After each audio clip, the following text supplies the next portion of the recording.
Hello and welcome to another update video about DOT. So the DOT chart has broken back into the range. So we could not maintain the breakout above the triangle pattern here. Okay, so there was no successful retest of this triangle. That necessarily a bad thing? It doesn't have to be, but it's certainly not clearly bullish yet. Okay, so there's a lot of uncertainty in the market. Also surrounding the ETFs, Ethereum ETFs, the one ETF, I think it's due one is due for approval today, but maybe they're going to approve them all, or who knows, it's up to the SEC.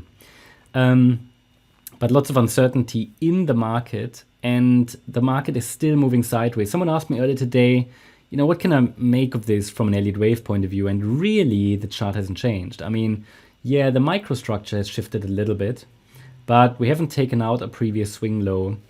And really, as I mentioned in previous updates, there isn't really anything bearish about this chart until we break below 460.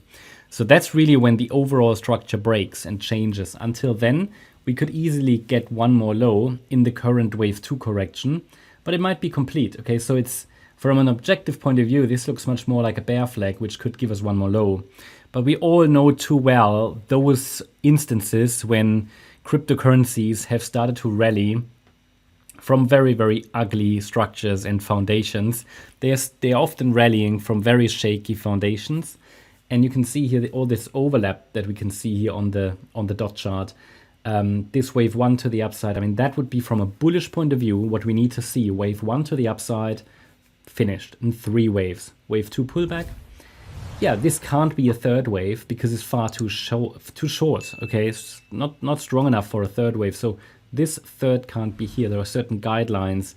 I need the third wave to reach $8.78 to really believe it.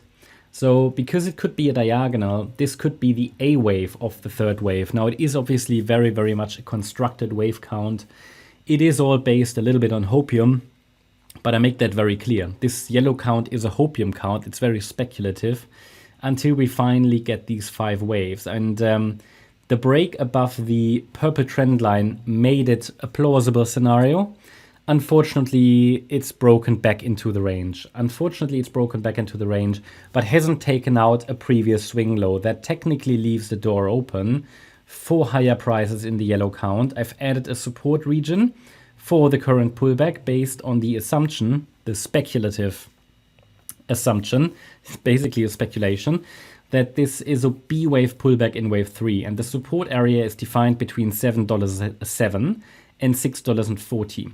And then from there, a C wave rally could start. And we need to get the price to 878 minimally in the third wave. And then we need another 4-5 pattern. Only then I have 5 waves. The 5th wave should get, and that shouldn't be a surprise to you, we talked about that before, the 5th wave should get to $9.37, pretty much $9.40. So we have 5 waves up, and then from there we could get a 3-wave pullback, but only if we get these 5 waves to the upside, only then we can say, okay, we've probably bottomed here. Let's call that a wave 1, and you might hear the dog snoring in the background, but I don't want to wake him up. So this would be a wave 1 to the upside then, and only then we can really call that next pullback a wave 2, and only then we can really, let's say with some confidence that the subsequent pullback should be a wave 2, an ABC structure in wave 2. Then I've got a next 1-2 setup. I can give you a support area. The advantage of having 5 waves to the upside is that we have very clear parameters. In the same way, in the current larger support region, which is quite large because the initial move up was quite large as well, here in 5 waves. Also here, we have very, very clear parameters. We know that below $4.60, this 1-2 setup is likely going to break. But at the same time, I cannot confirm that this has bottomed until I get the first 5 waves up. And literally from one day to another, probabilities could shift here. Why? Because we don't have a stable structure yet. We're only moving in corrective structures. Also because a diagonal is a corrective. It's basically a motive wave. So it's basically moving in line with the trend, but the subwaves are corrective. So until we have the 5 waves, there are no clear parameters. So we need those 5. There's no way around it. Until then, the risk is very high that we break down for one more low, which could then reach I mean, if there is one more low, it might test 566 or 460.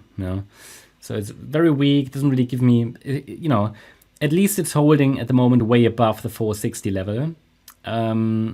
Matic, for example, is much closer to 460, so that doesn't really make a good impression. DOT has a better chance of holding support just because it's holding much higher in the relevant support region. So that's basically it about DOT. We just have to be patient. The support area is clear. If we now get a turnaround and break above the Tuesday high, well, that would be pretty good. A break above $7.80 could indicate that the C wave of the third wave is unfolding, and I already gave you the next upside targets. That's my update about DOT. Hope you liked the update. If you did, please hit the like button, leave a comment, and subscribe. And if you really like the content, then please check out the channel membership. Also, make sure that you follow us on Instagram and Twitter for additional content. Thanks a lot for watching. Bye-bye.